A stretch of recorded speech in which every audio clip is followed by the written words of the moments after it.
Well, we did what Chat GPT thought were the best weapons for new players, and now it's time for the worst weapons. It's not just for new players, because if the weapon's bad in general, I thought it'd be more appropriate, because if a weapon is bad in general, then of course it would be bad for new players to learn. Remember, ChatGPT gets the information from out of date. I don't know exactly when the date is, but the information is from before Splatoon 3 was out.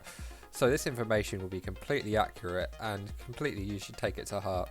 Also know that all weapons in Splatoon 3 can be used in capable hands, but at the same time some weapons are just a bit better than others, and some are bad. The game needs that to have a meta, so many weapons can only be good in certain modes or a certain counter, but it still doesn't mean they're useless.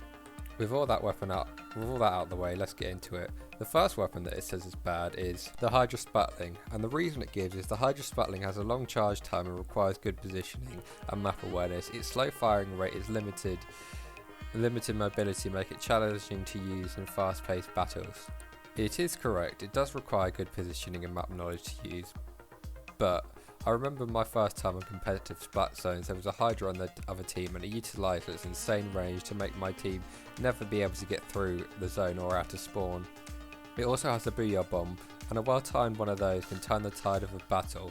Also its auto bombs help it escape when someone gets too close. This weapon is not bad, it's just saying that it's bad in Turf Wars. And of course Turf Wars is not everything, it's just probably the most played mode.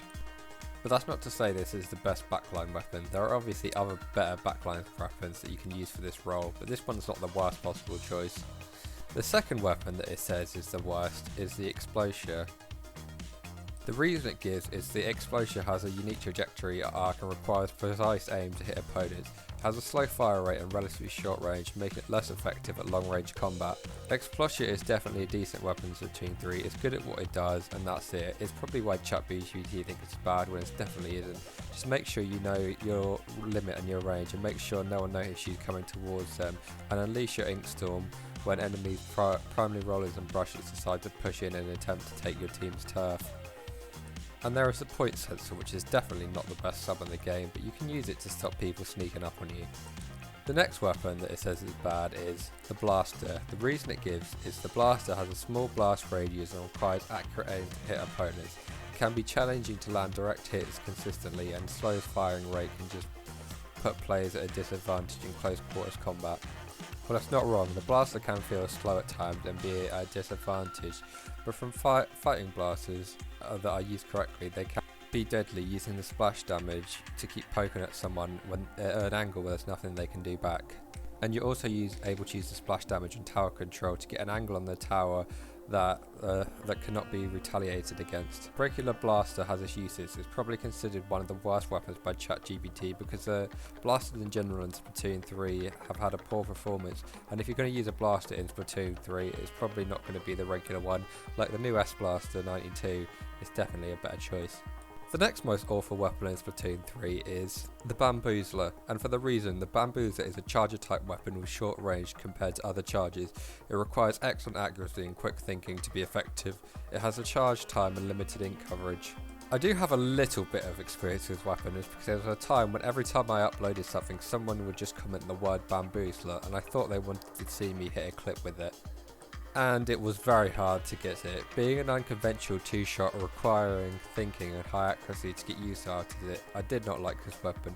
But if you can master it and support your team then the Bamboozler can be a decent weapon for a certain team composition. Just be ready for a lot of training to be able to use it well. The final awful weapon in Splatoon 3 is the ink brush, and the reason it gives, the ink brush has a short range and limited offensive capabilities. It excels in more mobility and turfing than rather direct combat, and it makes less effective in one-on-one battles. The ink brush is definitely not bad, it's just a different style to most other weapons in the game. It's fun to use for the fast speed from brushing and then overwhelming the opponents with ink, but it definitely struggles at range, but it's fine if it can do one thing well, then it can still be good. It's very fun to use on clam bits and just collect clams and fast sprint and score, and it's only really worked in the low ranks when no one can aim. In the higher ranks it's still possible to do, but you'll have to have some support from your team and have a strategy with it. Finally, ChatGPT states, remember these weapons can still be viable in the hands of a skilled player who have mastered their unique playstyles. which I agree with, but again, some weapons are just better than others. So what do you think? Are these weapons bad, or are they just bad in unskilled players' hands? And what do you think the worst weapon is for Splatoon 3? Let me know. Until next time, see ya.